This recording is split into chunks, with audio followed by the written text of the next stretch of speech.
our relation to it, implications, policy, and so forth. Students will flock to join this field at the undergraduate and graduate level. That's going to happen because primarily of the work of two people, Alfred Weber, a Juris Doctor from Yale, who brought the term exopolitics into play about 4 years ago with a website and an electronic book. Alfred is living in Canada because he was harassed extensively by the United States government after opening up an extraterrestrial study under the Carter administration. Carter was harassed heavily for doing that. They forced him to go build houses for the poor, which is fine. The point is that he was on the verge of ending the UFO cover-up, which wasn't fine. Michael Salla stepped in, PhD from Australia, working for American University, had the guts to say, this issue is important, put up a website, write about it, all right? Take his chances.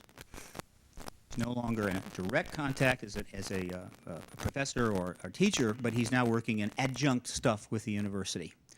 Michael Salla has the kinds of guts that I want to see in every single member of the Congress and 10,000 university professors. Very few of them can carry his baggage. He is absolutely going to make a huge difference. This is his first major presentation in this area.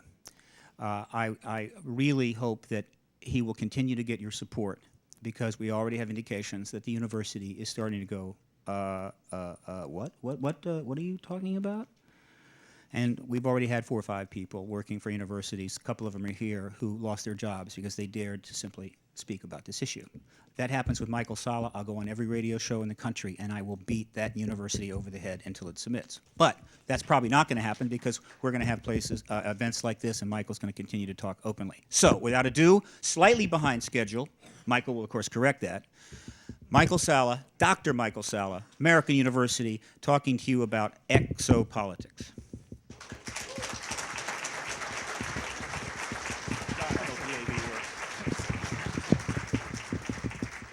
Thank you, Steve.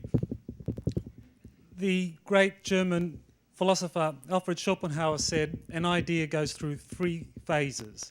The first phase is ridicule. The idea is simply ridiculed. It's so ridiculous to even consider. The second stage is opposition. That's when people look at the idea and say, well, this is something that just doesn't fit. It doesn't explain the facts or it doesn't fit with our theories, and so therefore it's just not worth us considering seriously or in any way applying it. The third stage is it becomes obvious. It becomes self-evident. That's when the idea becomes the new norm. Exopolitics is an idea that's going through this right now. It's gone through the phase of ridicule, something that was going to be dismissed simply because it was so ridiculous to talk about extraterrestrials having anything to do with politics. Now there's opposition. Now there are people that think that, well, this is an idea that may be having something behind it, but it's simply something that we can't fit in with our current theories, so we don't want to talk about it. And that's something I'm experiencing directly at the university now. And I think what's going to happen over the next short period, a year maybe, as Stephen said, is that we're going to move into that self-evident stage where the things that we're going to be talking about today, or I'll talk about in my presentation, will be self-evident, that it will be clear that this extraterrestrial presence does have very powerful political implications and that it affects the political system as it currently exists. So it's not something that deserves attention after some announcement. It's something that can be explored now. So that's what I'm going to do now. I've got 40 minutes left to basically give you a presentation on how the whole political system is managed and set up to deal with the extraterrestrial presence, which is unofficially not real.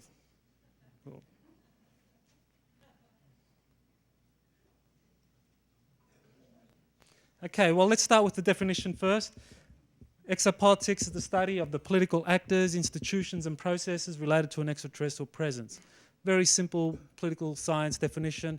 We look at who the key actors are, who are the key decision makers, MJ12 or the president or key figures within the advisory committees to the executive office, congressional office, the institutions. Which institutions are playing the key role in this? Is it the Congress? Is it the chief executive? Is it the Pentagon? Is it the national security agencies? Who are the key institutions? And finally, the processes. What are the processes? What are the military infrastructure that's created for this? What role do the corporations play? How is all this financed? Where does the funding come from? All of these are part of the definition. Now, when we look at exopolitics, we're looking at something that uses a methodology which is different to the natural sciences. The natural sciences are focused on what we call or consider to be quantitative methods, things that you can be seen, felt, heard, touched. You can measure them, you can touch them, you can identify them, and that way you set up methodologies, models, frameworks that can give you clear answers to any hypothesis that you've drawn up from that evidence that you're considering. So this is behind all of the laws in the natural sciences, Newton's law of motion, the third law, for every force there's an opposite reaction. This is simply something that can be observed, measured, quantified, and so forth. Political sciences, as the social sciences in general, are a little different because we don't deal with things that can be felt, seen, touched, or heard. I mean, we deal with things that are underlying the nature of the way in which people, communities, actors interact. For example, in political science, one of the key terms that we use is the social contract. That is, what is it that makes people confident that every day when you wake up and walk out the door, that you're not going to be mugged and everything taken from you and left for dead, is because we have a social contract, which means that you can be certain that if anything like that ever happened to you or to your neighbour, that the perpetrators would be punished, that we have institutions set up to go out and discover and apprehend and try those individuals. So that's part of the social contract, and it's something that we can test through a number of qualitative methods. And I'll talk about those qualitative methods in a minute. So if we look at the qualitative methods that I'm just going to get to, what we can conclude after reviewing those is that exopolitics and the study of UFOs is a very credible branch of political science, that this is something that is worth studying and worth investing resources to find out what the political implications are. So now, exopolitics is a branch of the political sciences, and that's certainly what I want to establish now. And what I'd like to do is look at some of the qualitative methods that are used for reaching conclusions about exopolitics. You know, what are the bodies of evidence that we rely on to reach our conclusions? Whistleblower evidence. We're looking at ways in which we can assess whether someone who comes forward and says that they are working for a black project that has some connection with UFOs, extraterrestrials, we want to work out, well, is this person real or not? I mean, is it credible? I mean, are they just making up a story, or are they, in fact, disclosing information about a government secret that has been very effectively kept hidden for over 50 years, as many claim? We can look at the credibility, the consistency, the coherence of their testimonies. Individuals such as Dr. Stephen Greer and the Disclosure Project have been doing this, and they use what we would consider to be qualitative methods. Ways in interviewing these whistleblowers to establish the credibility when the hard facts might not be there. I mean, evidence is destroyed, tampered, withdrawn. Individuals may have their status or their records removed from the official records. No evidence left of PhDs or master's degrees. So these are ways in which evidence can be tampered with. Sightings evidence. Qualitative methods used to identify the tampering and withholding of evidence. Someone that I thought played a really key role and really is a giant, I think, in ufology, and really I would consider to be the first person to actually begin doing exopolitics, even though it wasn't used then. The term itself hasn't been coined until more recently, but Major Donald Kehoe, in my mind, was doing basically exopolitics, and it did a really great job in not just focusing on the evidence, the quantitative analysis of the evidence that he had from witness sightings. He also looked at the cover-up. He looked at the way in which evidence was tampered with or withheld, or that witnesses were intimidated into silence. He looked at these things. These are ways in which the evidence is qualitatively examined. And Major Donald Kehoe was a major actor in that. Abduction contact phenomena. Again, we look at the evidence coming from abductees or contactees, those that have had some contact, they claim, with extraterrestrials. And we look at that evidence and try to ascertain the patterns in the evidence. We try to reach conclusions based on the consistency, the coherence of the evidence, and see if there are any patterns in there which would support the hypotheses that those contactees or abductees have come forth with. Individuals who have made great strides in developing some of these qualitative methods. John Mack, of course, from Harvard University. Colonel Wendell Stevens also has played a major role in that. A remote viewing. This is a fairly new evidence collection methodology. There are a number of individuals that were associated with the Stanford Research Institution that pioneered this new methodology. Some of those, or people who have come forward as a result of those trainings, have disclosed that they've been using this remote viewing methodology in dealing with extraterrestrials. One of those who has been most brave and most criticised for doing this is Dr. Courtney Brown. He has written a couple of books where he's used this remote viewing methodology for presenting evidence of the extraterrestrial presence. So that's something else that's qualitatively a very significant source of information. Independent archaeology, we can look at the ways in which the ancient records are viewed. I mean, how do you examine an ancient text talking about the gods? If you look closely at it, then there's evidence that these ancient gods were not merely mythological creations from the most imaginative poets or priests in that society, that in fact they were describing extraterrestrials. And one of those who has made this interpretation translation is Zechariah Sitchin in the ancient Sumerian records. Documentary evidence. You look at the evidence that's presented through documents that pertain to some aspect of a cover-up or of the government officially having relations with extraterrestrials. There are a number of sources that provide this kind of documentary information. The Freedom of Information Act does provide some of this, and probably more significantly, we have information from those such as Dr. Bob Woods, Stanton Friedman, who have looked at some of these documents in terms of how credible they are, how consistent they are with the methodologies or the ways in which official government records were put together, and they've been able to test what has been known as a series of leaked documents to test those in terms of how credible they are as documentary evidence of an extraterrestrial presence that is known and covered up and managed by national security agencies.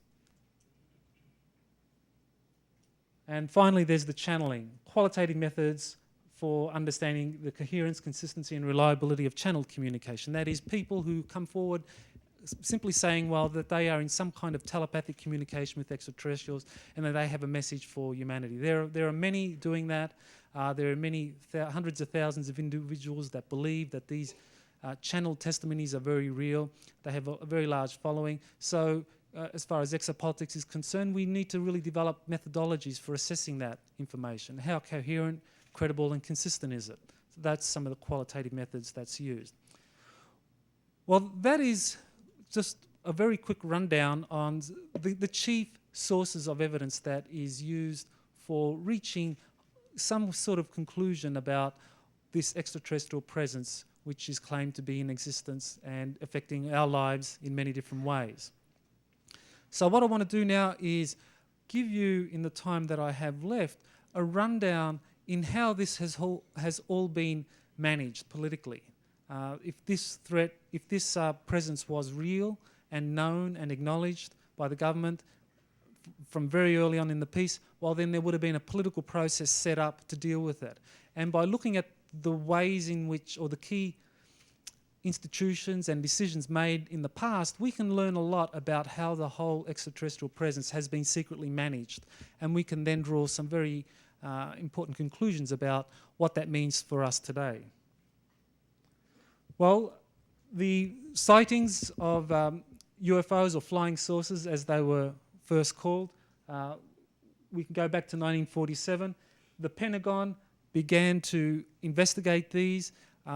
The Air Force Office of Intelligence requirements began to examine some of the witness reports, and the witness reports included airline pilots, Air Force pilots, military servicemen. So we had, there was a very extensive database of information from very credible sources. So the Pentagon initiated an investigation.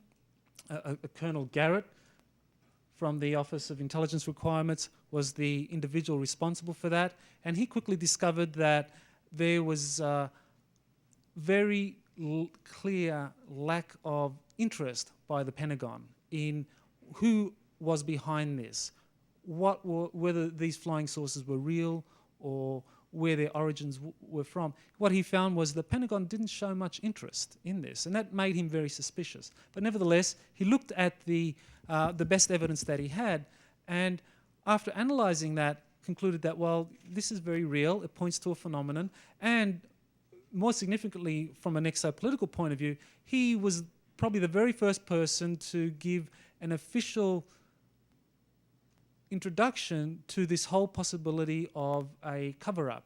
He basically said, well, lack of topside inquiries, and this is quite, when compared to prompt and demanding inquiries that have originated topside upon former events, give more than ordinary weight to the possibility that this is a domestic project about which the President, etc., knows. Based on the evidence and based on the lack of interest from the Pentagon and the Chief Executive, he basically was concluded, well, they don't really want to know what flying saucers are all about because they know. They've just got us, that is the Office of Intelligence Requirements, investigating something that they already have the answer to, so we're not going to put too much resources into this, and we'll just point out that, yes, this is real and that you know the answer. So clearly, there was an event that gave the Pentagon the answer to whether or not flying saucers were real. That between September 1947, when Colonel Garrett gave his report, his estimate, and an earlier investigation into ghost rockets in Europe in 1946, there had been an event that had given clear answers as to whether flying saucers were real and whether they had an extraterrestrial origin. And looking at the dates, what we would consider there is that between the dates of 1946, the ghost rocket sightings, and August of 1948, that the key event was the Roswell incident. So that was August of 1947 when Garrett gave his report. The key event which may have given the answers was the Roswell incident. Nevertheless, Garrett gave his report. A new project begins. This is called Project Sign. Project Sign gets underway at the end of December 1947. It is a thorough examination of over 300 cases over the 9 months that it explored all of the sightings that had been provided by all of those different sources, official sources, civil aviation, private sources, examined all of those, and gave a report in 1948 which endorsed the hypothesis that flying saucers were real and that extraterrestrials were behind them, that they were that in fact there was an extraterrestrial origin to these flying saucers. So the Project Sign team was very conclusive in its assessment of over 300 cases. So this was a very thorough study. What happens? Well, the project sign report, called the estimate, goes all the way up to the Chief of the Air Force, General Hoyt Vandenberg, and he basically rejected it. He said, this is the wrong conclusion. He didn't give a scientific explanation for why it was wrong. He just said, it's wrong. You need to rewrite the conclusion. He rejected it. Basically, what we had was a political decision. It didn't have anything to do with science. It was political. This was politically unacceptable. Why was that? Well, in a comment made by Captain Ruppelt to Major Donald Kehoe later, it was explained that General Vandenberg simply believed, along with others within the senior leadership that were dealing with this phenomenon, that, as you can see, quote, it would cause a stampede. How could we convince the public that aliens weren't hostile when we didn't know ourselves? And I think that's a very significant statement, because what it suggests is that back then, in 1948, the Pentagon knew that flying saucers were real. They knew that there was an extraterrestrial origin to them, and they didn't know whether these extraterrestrials were friendly or unfriendly. They just didn't know. And they couldn't give an answer to that. A new estimate is prepared, and the extraterrestrial hypothesis is removed, and an inconclusive report is then provided. The project sign team dissolves in 1948. All copies of the original report that the project sign team gave were destroyed.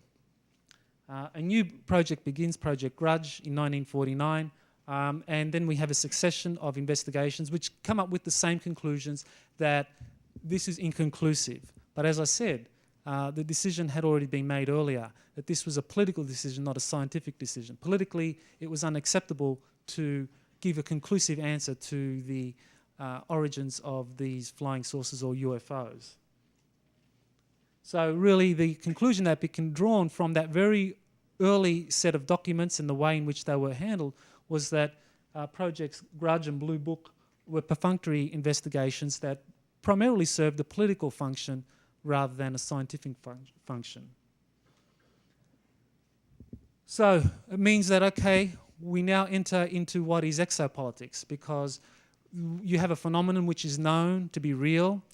Officially, this is something that is dismissed by the Air Force, by the senior executive branch of government, but unofficially, they know it's real, the extraterrestrials are here, what do? You've got to set up a national security system to deal with it. You have to set up a framework, an infrastructure to respond to this while keeping the public out of the loop, and Congress. So you have a whole secret political, military, scientific infrastructure to create to the extraterrestrial presence. And I call that Manhattan 2 and Operation Majestic 12. You need to keep the extraterrestrial presence hidden from Congress, since it may compromise national security. In a letter to Secretary Forrestal by then President Harry Truman, you see evidence of this, that this is one of those majestic documents that has been leaked and which has been investigated and found to be very plausible in terms of it being a real correspondence between President Truman and Secretary Forrestal, who was the Secretary of Defense under the Truman administration.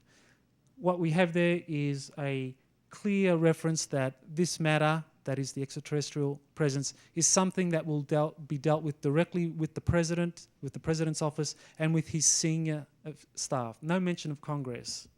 That's very significant. What we have here is an executive branch of government taking control of the extraterrestrial presence. Why keep it secret from the public and from Congress? Some of the information or justification for that comes from a document that has been leaked, which is called the Special Operations Manual. Again, one of the majestic documents that Dr. Woods will talk about presumably later on during the conference. As you can see, all information related to the Project Majestic 12 has been classified Magic Eyes only. and it's not going to be disclosed to the public because of the danger of advanced technology falling into the hands of unfriendly foreign powers, and of course the presumption that there would be instability, social instability caused by disclosing this information. Well, if you have a secret infrastructure, military, scientific infrastructure set up to deal with extraterrestrials, identify extraterrestrials, possibly retrieve extraterrestrial craft that have crashed, develop technologies to understand how the extraterrestrials can fly through great distances of space, develop your own craft based on extraterrestrial propulsion, navigation systems. You need to fund this. How are you going to fund it without Congress knowing? Well, what was decided was that there would be an institution created that would serve a number of functions, and one of those functions would be to raise revenue for the secret infrastructure. That institution was the CIA. It was created in 1947, the National Security Act. But the true function of the CIA, I think, is revealed by by a piece of legislation passed in 1949 known as the CIA Act, which establishes how the CIA will be funded. And what's significant about the CIA is that it's the only federal government agency that has this kind of unique funding arrangement, whereby it can receive funds from any government agency without regard to any provisions of law. Why do you think they would have included such a strange statement? Why would it be that the CIA would have within its mandate, within the congressional act that created its funding apparatus or legislated it or legitimated it, why would they have within there a clause saying that it would be done, this fundraising would be done without regard to any provisions of law, and that sums transferred to the agency may be expended for purposes without regard to the limitations of appropriations from which transferred? In other words, what this means is that the CIA has the power, for example, to go to another federal agency like HUD, Housing and Urban Development, and say that, well, we noticed that in this year's budget you've been allocated $10 billion to provide financial assistance to low-income earners to provide housing for them so that they can buy their own houses. Well, what we want you to do is transfer $7 billion of that into this particular account, and you just make do with the other $3 billion and say what you like about how the program is suffering difficulties, but we need that $7 billion for national security purposes.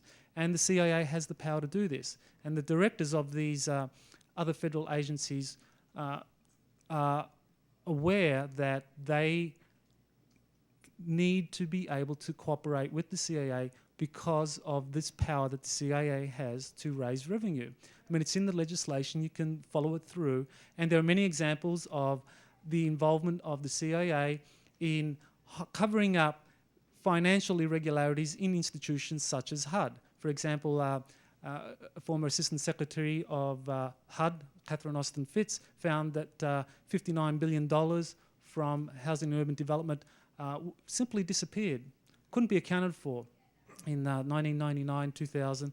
And she and the organisation, or the company that she founded, was targeted by the CIA and brought to financial bankruptcy. That is a tactic that is used to bring to its knees any institution or individual that identifies the funding irregularities in these federal institutions and tries to follow the money trail. Because if you follow the money trail, what you end up with is the realisation that this money is going into the CIA, and the CIA is then forwarding that money on. Okay, well, the CIA has this unique legislation created so it can raise revenue from a number of different sources, federal appropriations. Congress sanctioned this. This was something that Congress was aware of. It passed the law. What it did was officially create a black budget. That is, a budget that would contain sums of money that no one would really know how much was there, but that was legitimate because it would help the CIA function to deal with the threat that supposedly it was primarily oriented towards. So the CIA has this power to raise a black budget, and Congress mandated that. Now, what in fact has happened, I believe, looking at the evidence, is that we have two black budgets. One is a black budget, which is the official black budget, which is known to those within the Congress who investigate the way in which the intelligence community is funded. They typically look at the single line items in the budget of the Pentagon, and they identify which of these single line items are legitimate Pentagon projects and not. If it's not a legitimate program, then it's probably a cover for the black budget. That is the money that the CIA is getting through the Pentagon to fund its own operations. In 1998, the official size of the black budget was revealed by the CIA Director, George Tenet, to be $26.8 billion. So that was pretty much what many analysts guessed the official black budget would be. But there's an unofficial black budget. This is much larger. The unofficial black budget uses those provisions which give it the power to raise revenue without regard to law. It uses appropriated federal funds, as I mentioned, from other agencies, HUD, Veterans Affairs. There's evidence that, as I mentioned, this is being done and this is being covered up. And the CIA plays a role in the covering up of that evidence. That money is laundered through government agencies, coming through other sources, and that there are other sources of non-appropriated revenues. And many of you, I'm sure, have heard of other activities that the CIA is involved in raising revenue. And I've found that there's a lot of evidence to support the conclusions that many have drawn that the CIA is involved in many illegal activities to raise funding for this black budget, which is unofficial. So how big is the black budget? How well can we develop an estimate of its size? We know the unofficial black budget. We know the official black budget. What about the unofficial one? How do we track its size? Well, I think the best way of doing it is looking at the reports of the Pentagon budget, because I believe that the way in which the CIA was set up was that it would pass on the funds that it was able to raise through its fundraising strategies, mechanisms. It would send those funds onto the DoD to then fund black projects that would deal with the extraterrestrial presence. So how do we know the size of the black budget? You look at the Inspector General reports of the Department of Defense. They give you an estimate for each year. In 1997, $1.7 trillion simply couldn't be accounted for. It was unsupported adjustments were made in preparing the statements. In other words, money was being shuffled around, incredible sums of money that just couldn't be accounted for. No one really knew where this was going, what it was being used for. So there's a lot of movement of money in the Pentagon that's not accounted for. Now, this is a pattern that has repeated itself through other years. 1999, you had $2.3 trillion. Now, $2.3 trillion is pretty close to what the federal budget is going to be for 2005. The federal budget is estimated to be $2.4 trillion for 2005. So this amount of money being shuffled around in the Pentagon without any proper auditing of that money is vast. In 2000, you had a similar sum, 1.1 trillion. Now, what this suggests to me is that we have evidence of the black budget, the unofficial black budget, which is used to fund projects that deal with extraterrestrials in some form or other. 2001, the Pentagon simply didn't provide sufficient evidence to the auditors to come up with a sum. So the auditors just threw up their hands and said, well, we don't know. We don't know how much money is being shuffled around in the Pentagon. We don't know what it's being used for. And so therefore we can't give you an estimate. Well, so we know now that the Pentagon is receiving sums of money up to $1.7 trillion annually, if we average out those figures. It can be as high as that, to fund projects that are created to deal with the extraterrestrial presence. Now, how many extraterrestrials are there? According to Robert Dean, we can assume that there are at least 4 visiting extraterrestrial races. I'm going to run through this just because of time interests, but I just want to draw your attention to at least 4 races. He describes greys, a small race known as greys. He describes a larger race known as simply the Nordics, who are humanoid in appearance, and also a race that has a reptilian quality to it, or reptilians. This is an official. This is drawn from an official NATO document that Dean described as the assessment that was used by NATO in Europe to deal with what was presumed to be an extraterrestrial threat to NATO's operations. President Eisenhower had a meeting with extraterrestrials in 1954. There is evidence for this. I wish I had time to go into the evidence, but let me just say for now that this meeting did occur.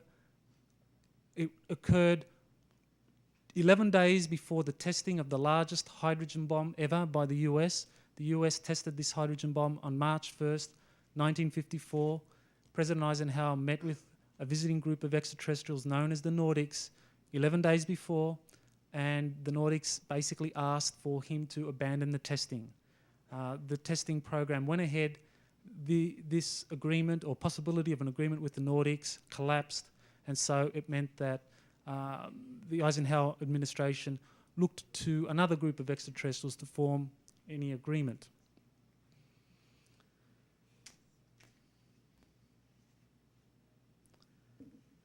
Agreements were reached. Agreements were reached with that group of extraterrestrials known as the Greys, who trade technology for permission to abduct civilians for limited medical experiments. This treaty has been described by a number of different whistleblowers. The latest is a microbiologist who claims to be working at Area 51, and he calls this treaty, he gives it the name Tau 9 Treaty, and that's renewed on a 9-year basis. The US military intelligence community has a need to monitor and replicate whatever it is the Greys are doing. If the Greys have a treaty with the US which recognises their ability to go around, abduct civilians for some kind of a medical or a biological program, while the military wants to see what they're doing, so often you have the military abducting the very same people that have been abducted earlier by Greys. So this has been documented by individuals such as Dr. Helmut Lammer, and he calls it military abductions. There has been a lot of movement in the way the extraterrestrial presence has been managed. I'll just skip through this. Some of the key individuals for influencing the management of the extraterrestrial presence are related to Nelson Rockefeller, who was President Eisenhower's special assistant in Cold War strategy, which is euphemism for someone who would assist him in developing a strategy for dealing with extraterrestrials. The individual who advised Rockefeller, played a key role subsequently, is Henry Kissinger. He developed a doctrine known as power politics. He's well known for that. What power politics is based on is the idea that in a system of sovereign states, you try to maximize your national interest within that competitive system of sovereign states. What Eisenhower did under the advice of Rockefeller, Kissinger, was to do the same with extraterrestrials. We know there are different extraterrestrial races out there. Estimates go as high as 60 different extraterrestrial races. This is provided by whistleblowers, so we know that there are many different races out there. The idea is to maintain a balance of power, maintain peace through equipping yourself with the military industrial infrastructure to respond to any possible extraterrestrial threat if it ever eventuated. But in the meantime, you want to maintain the peace. So this doctrine meant that you have a extraterrestrial presence which is known and which is dealt with in a power politics approach. I'll need to move quickly through this. What are the consequences of this power politics approach? Morality plays no role in dealing with extraterrestrials. Doesn't matter how peaceful, how pacific a different race is. If this race is not going to give us technology that helps our military industrial projects, we're not interested. We're not going to sign any agreement with that race. We'll sign agreements with races that help us with technology. General public is a strategic liability. You don't want the general public to know because it would risk social economic collapse. Congress isn't to be informed because they would intrude too much into the money that's spent on these projects. Rapid expansion of the black budget so that you can deal with this perceived external threat. Inclusion of grey or reptilian factions through mutually beneficial technology agreements. So those extraterrestrial races that sign agreements with you, they are now part of the system. They're inside the loop. The public doesn't know this, but these races do interact with various national security agencies. And those races that weren't interested in trading technology because they thought the technology was too dangerous are simply excluded. The Earth's biosphere is degraded as national security agencies continue to develop, test and deploy these weapons strategies and technologies. Why is this system in radical need of overhaul, which is what I'm going to suggest now, is that one, it leads to a centralised decision-making process that results in military adventurism to basically find out where extraterrestrial technology is located on the planet and to control that. However the technology gets there, you need to find it, control it, retrieve it. And I believe that Iraq is an example of this now.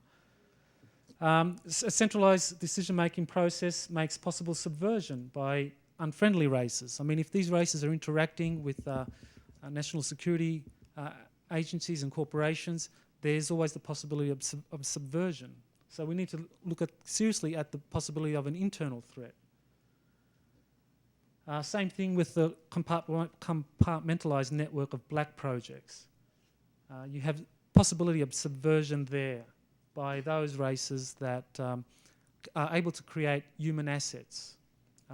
It's well known that individuals who have been abducted have implants introduced into them, that there's certain mind control technologies that are used on these individuals. The military have replicated this. It's well known that projects such as MK Ultra, Monarch have developed these remote mind control techniques. And so this is all replicating what extraterrestrials are doing. So if the government is developed technologies to practice remote mind control of individuals, you can be pretty sure that this is modelled on what extraterrestrials have done much more successfully. So we need to look at the possibility of human assets. So the long-term conclusion that we can draw is that this is a threat to human sovereignty and independence simply because the system is centralised, secret, we don't know who's being compromised, and vast sums of money are being increasingly channeled into this secret infrastructure created to deal with extraterrestrials. So what's the solution? And I've got a minute to give you the solution, so let me do that.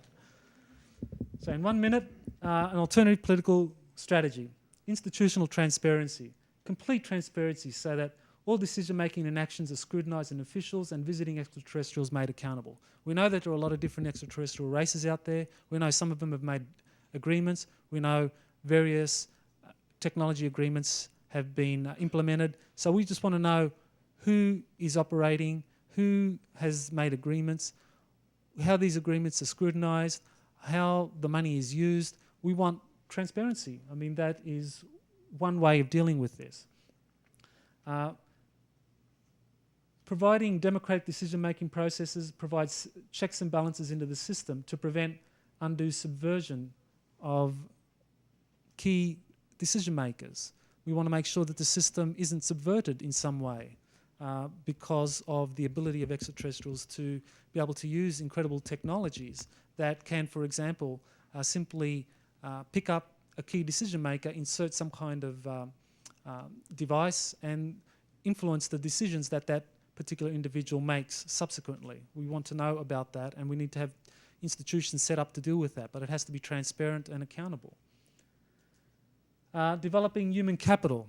The second strategy is to look at those individuals that are outside of the system that are not in any way informed of the extraterrestrial presence. We need to help individuals become aware, and so that way people can make informed choices about what extraterrestrials are, what they're doing, and what is the best strategy of dealing with them.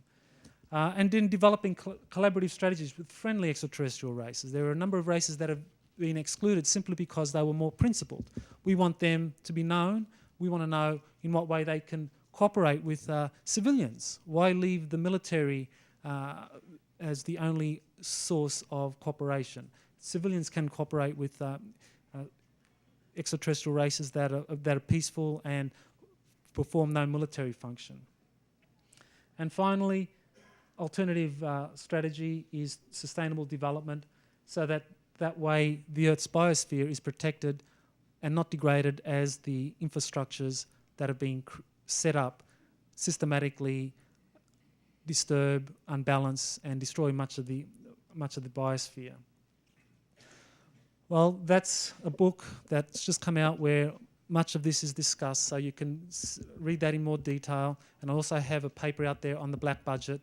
So just to finish up, what I consider to be significant about the exopolitical challenge before us is that the extraterrestrial presence is real, it's known, a secret infrastructure has been set up to deal with it. This has not been revealed to the general public, but I believe that they're targeting the wrong threat.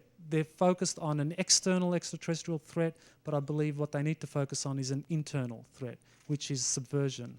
And on that note, I hope you enjoy this conference, and I'm happy to take questions afterwards. I'll be at my desk, and so if you can come up to me then, but we're simply out of time now, and I have to let the next speaker set up. So thank you.